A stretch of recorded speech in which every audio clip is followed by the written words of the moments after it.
नमस्कार मोहित जी। मैं Anubhav Jain, secretary district legal service authorities north east district Delhi, Karkardooma court में सेवारत हूँ अभी। मैं पिछले 8 साल से जुडिशियल ऑफिसर हूँ और 1 साल से डेप्यूटेशन पे हूँ। पिछले साल नवंबर 2020 में मैं डिस्ट्रिक्ट लीगल सर्विस अथॉरिटीज़ में एज सेक्रेटरी अपॉइंट हुआ था। सर जैसे कि मैं पहला सवाल आपके सामने रख रहा हूँ। जब किराएदार अपनी मनमानी करने या धमकी देने लगे और पुलिस इसमें आपकी कोई हेल्प ना करे तो क्या करना चाहिए? मोहित जी, अगर किराएदार, देखिए, पहली जो भी लैंडलॉर्ड और टीनेंट, ठीक है, मकान मालिक और किराएदार के जो भी झगड़े हैं ये सिविल नेचर के झगड़े होते हैं। इसमें पुलिस का कोई भी लेना देना नहीं होता है। लेकिन हमारा जो सवाल है कि अगर वो धमकी दे रहा है तो अगेन धमकी देना जो है वो एक क्रिमिनल ऑफेंस में आता है, 506 आईपीसी के अंडर आता है। तो ऑफ कोर्स अगर किराएदार कोई धमकी दे रहा है मकान मालिक को तो उसके लिए तो मकान मालिक पुलिस के पास जा सकता है और अपनी रिपोर्ट दर्ज करा सकता है। बट अगर किराएदार मकान मालिक किराएदार से अपना घर खाली कराना चाहता है तो उसके लिए केवल और केवल सिविल का दावा डालेगा।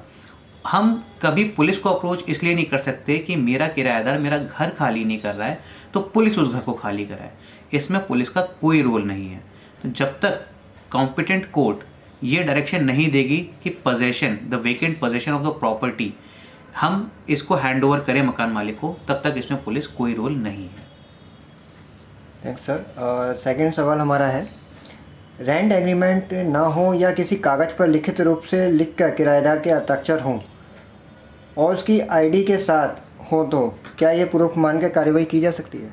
अच्छा, देखिए, मैं ना थोड़ा सा आपको, एक तो मान लीजिए मैं किसी के यहाँ पे किराएदार हूँ और मैं 2 साल की किराएदारी कर रहा हूँ, मान लीजिए 1 साल से ज़्यादा ही कोई भी किराएदारी कर रहा हूँ, तो उस केस में हमारा कानून कहता है कि वहाँ पे एक रेंट एग्रीमेंट होना चाहिए और वो रजिस्टर्ड होना चाहिए।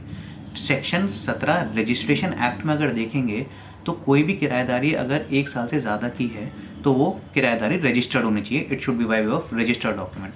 अगर उससे कम है, लेट से 11 महीने की अगर किराएदारी है, तो वो एक सिंपल कागज़ में लिख के नोटराइज भी हो तो भी एज अ एविडेंस वो कोर्ट में पेश हो सकती है। अब हमारा जो सवाल यहाँ पे है कि हमने कोई डॉक्यूमेंट रजिस्टर्ड नहीं कराया, केवल एक कागज़ में किराएदारी नामा लिखा गया है, और क्या वो कोर्ट के सामने पेश हो सकता है? देखिए, लॉ तो कहता है कि 1 साल से ज़्यादा की है तो रजिस्टर्ड हो, 1 साल से कम की हो तो नॉर्मल राइटिंग में नोटराइज भी हो सकती है। लेकिन वहीं कहीं कॉन्ट्रैक्ट एक्ट ये भी कहता है कि हम ओरल टेनेंसी भी, ओरल कॉन्ट्रैक्ट्स भी हो सकते हैं। ठीक है, मैं हमेशा इस बात को कहूँगा कि जब भी हम किराएदारी में एंटर करें, चाहे वो मकान मालिक हो चाहे वो किराएदार हो, हमेशा एक राइटिंग में उसका प्रूफ जरूर बनाएं। एक रेंट एग्रीमेंट हमेशा होना चाहिए। ऑल्सो जब भी हम कोई किराएदारी में एंटर करते हैं और हम कोई भी रेंट दे रहे हैं या ले रहे हैं तो मकान मालिक और किराएदार दोनों कहें कि उस रेंट की रसीद होनी चाहिए। उसका कारण क्या है, मैं आपको कारण बताता हूँ। हमारे पास 2 न्यायालय हैं जहाँ पे रेंट को लेके मुकदमे जाते हैं। एक है दिल्ली रेंट कंट्रोल एक्ट के अंडर, दूसरा है सिविल मुकदमा कोर्ट है। अगर किराया 3500 रुपये से कम है तो वो जाता है रेंट कंट्रोल की कोर्ट में, 3500 से ज़्यादा है तो वो जाता है सिविल कोर्ट में। अब मान लीजिए मैं मकान मालिक हूँ, मैं अपने किराएदार से मकान खाली कराना चाहता हूँ। मैं ये कहता हूँ कि जी हमारा किराया 2500 रुपये था, लेकिन मेरे पास उसका कोई प्रूफ नहीं है। मैं मुकदमा डालता हूँ रेंट कंट्रोलर की कोर्ट में। वहीं पे किराएदार कहता है कि ये तो 4000 रुपये का था किराया मेरा और ये सिविल कोर्ट में जाना चाहिए।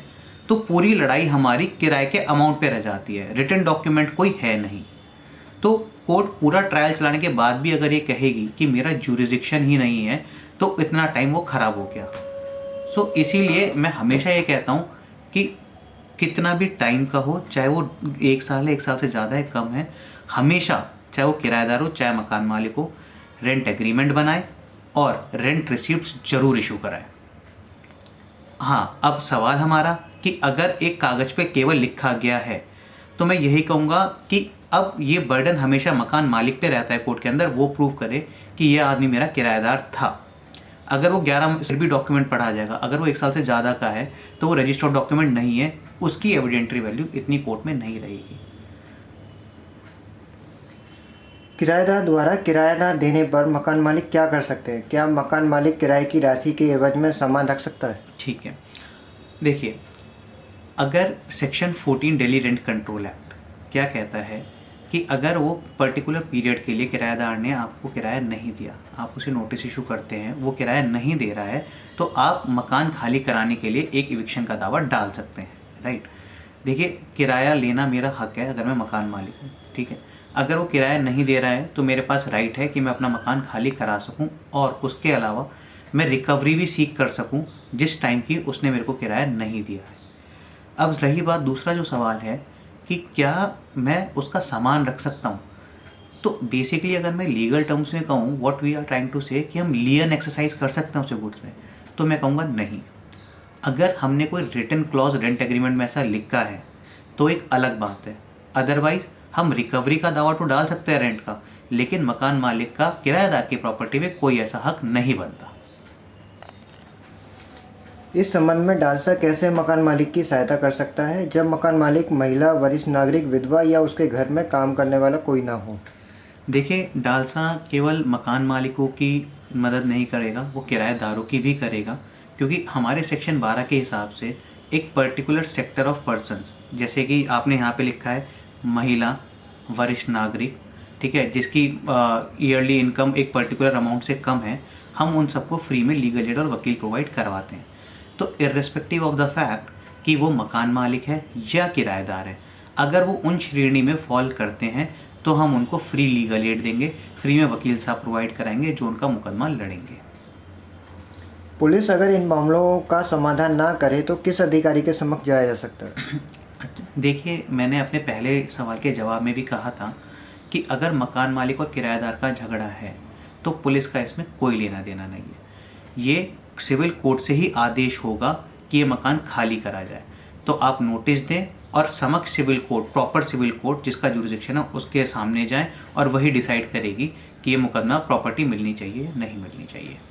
हमारा सर छठा सवाल है, इस संबंध में किस अधिकारी को शिकायत दे सकते हैं एवं कौन सी धारा का इस्तेमाल कर मकान पर कब्जा होने से बचा जा सकता है? देखिए, वही बात फिर कि सिविल कोर्ट में दावा डलेगा इसमें, ठीक है। अब ये थोड़ा सवाल मुझे आपका कब्जा होने से बचा जा सकता है, थोड़ा सा मुझे समझ नहीं आया, क्योंकि मैं मान लीजिए मैं किराएदार हूँ, आप मकान मालिक हैं, मैं उसका कब्जा नहीं छोड़ रहा हूँ, राइट। तो इसका मतलब ये नहीं मैं उस प्रॉपर्टी का मालिक बन गया। मकान मालिक या ओनर हमेशा आप ही रहेंगे जो लैंडलॉर्ड है। हाँ, मैं एक ही मेरे पास रेमेडी है कि मैं उसमें अपना खाली करा के उसका पोजेशन ले सकता हूँ। तो पोजेशन लेने के लिए या तो सेक्शन 5 और 6 स्पेसिफिक रिलीफ एक्ट अगर सिविल कोर्ट में जा रहा है, या फिर section 40 Delhi rent control act अगर रेंट कंट्रोल ट्राइब्यूनल के सामने वो मुकदमा डाला जा रहा है। ऐसे मामलों के लिए डालसा द्वारा निःशुल्क वकील या सलाह उपलब्ध होती है? बिल्कुल होती है। अगर वही सेक्शन 12 की कैटेगरी में आप लोग फॉल करते हैं तो बिल्कुल निःशुल्क सलाह भी मिलेगी और निःशुल्क वकील साहब भी मिलेंगे जो आपका मुकदमा बिल्कुल फ्री में लड़ेंगे। तो ये थे हमारे साथ अनुभव जैन जी, जिन्होंने आपको विस्तृत जानकारी दी, और मैं आशा करता हूँ कि हमारे जितने भी दर्शक हैं, जो भी जानकारी आपको दी गई है, इस जानकारी का लाभ